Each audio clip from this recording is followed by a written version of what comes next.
রাঙ্গামাটির কাপ্তাই বাঁধের পানি বিপদসীমা অতিক্রম করায় কর্ণফুলী পানি বিদ্যুৎ কেন্দ্রের স্পিলওয়ের ১৬টি গেট ৬ ইঞ্চি করে খুলে দেওয়া হয়েছে। এতে প্রতি সেকেন্ডে ৯,০০০ কিউসেক পানি কর্ণফুলী নদীতে পড়ছে। আজ রোববার সকাল ৮টার দিকে ১৬টি গেট একসঙ্গে খুলে দেওয়া হয়েছে বলে নিশ্চিত করেছেন কর্ণফুলী পানি বিদ্যুৎ কেন্দ্রের ব্যবস্থাপক প্রকৌশলী ATM আব্দুল জাহের।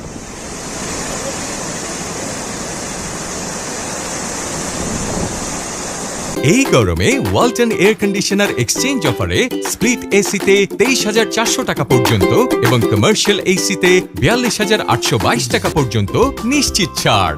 Walton air conditioner, comfort without compromise.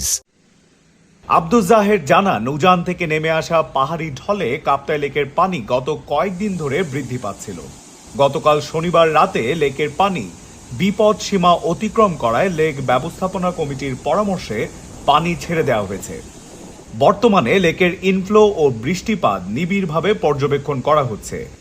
Inflow বেশি হলে অর্থাৎ পানির লেভেল অস্বাভাবিক বেড়ে গেলে গেট খোলার পরিমাণ পর্যায়ক্রমে বাড়ানো হবে বলে জানানো হয়। তবে এতে আতঙ্কিত হওয়ার কিছু নেই বলে জানিয়েছেন চট্টগ্রাম কলেজের সাবেক শিক্ষক ও কর্ণফুলী নদী গবেষক doctor Idris Ali. The daily স্টারকে তিনি বলেন, কাপ্তাই বাঁধ থেকে যে পরিমাণ অতিরিক্ত পানি নিষ্কাশিত হবে এতে হালদা নদী সহ কর্ণফুলীতে জোয়ারের স্তর বৃদ্ধি পাবে। কর্ণফুলী নদীর পার্শ্ববর্তী উপজেলার কৃষি জমিতে জোয়ারের পানি ঢুকতে পারে। কাপ্তাই বাঁধ রক্ষার্থে এমনটি করা হচ্ছে। লেকের পানি বিপদসীমার নিচে চলে আসলে কর্তৃপক্ষ আবারও গেট বন্ধ করে দেবে বলে জানান তিনি।